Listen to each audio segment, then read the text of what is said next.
Hello, in this video we're going to talk about some common scams that you might encounter in your everyday life. These scams are attackers try to take victim of your information, your personal information, and which could then lead to identity theft and other forms of issues and attacks against you, your computers, and any other devices you might have. So in this video, we're going to again talk about those common scams, and then after we discuss some of the scams, we're going to talk about ways and steps you can take to prevent that from happening, prevent you from falling victim to these scams.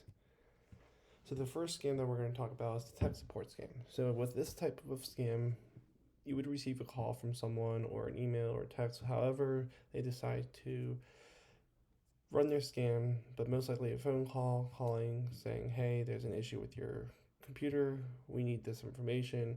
It might be your name, credit card numbers, computer information, and you might think, well, why might they want this? And because if they have your operating system or any details about your computers, that might allow them to get them access to your computer. Another very common way for them to do this is they get on the phone with you. We're going to take remote control of your desktop to fix this issue. And in reality, there's nothing wrong with your computer.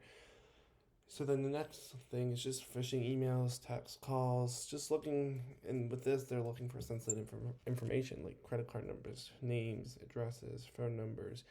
So just being on the lookout for those and knowing, I'll talk about ways to try to pick up on that.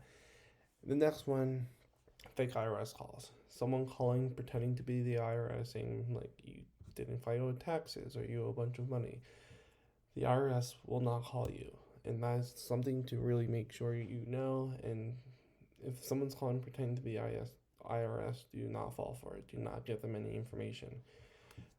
And then another very or similar one, not like exactly, but that's someone calling saying, yeah, you owe money, or sending you letters. Don't give them money. Don't let them convince you into giving that information. But these are just a few examples. There's tons of them. There's new ones every day, and so now I'm gonna get into how do you protect yourselves. First of all, block unwanted emails and phone numbers. So like if you're receiving a bunch of emails from a specific email address, block them.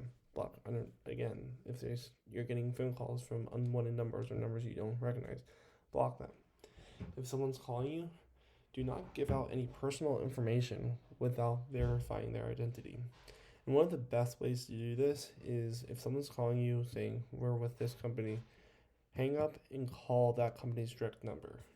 Because then that will make sure you're talking with that company, where when someone calls you, you can verify that that is who they say they are.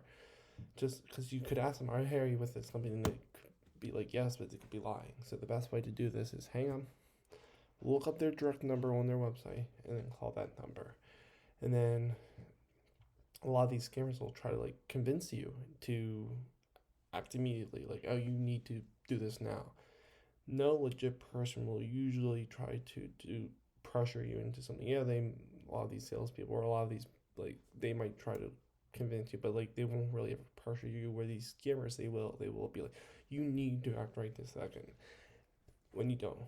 So don't fall for that. Don't just act immediately when you don't have to. So just resist that pressure, and then keep track of how they're asking you to pay, because a lot of scammers will be like, oh, paying gift cards. No legit person company will ever say, pay us in gift cards. That's not how that would work. So just keeping track of that and knowing they're not a company won't ask for you. So just as you're going out, just making sure, looking at emails, looking at things, making sure things seem legit. Try to verify identities when you can. And the best way to do that with phone calls is hang up and call that company yourself. That will get you to that company, and then you can handle it from there. And then just again listen for things that may sound out of place. So it does conclude this video, and we'll see you in the next video.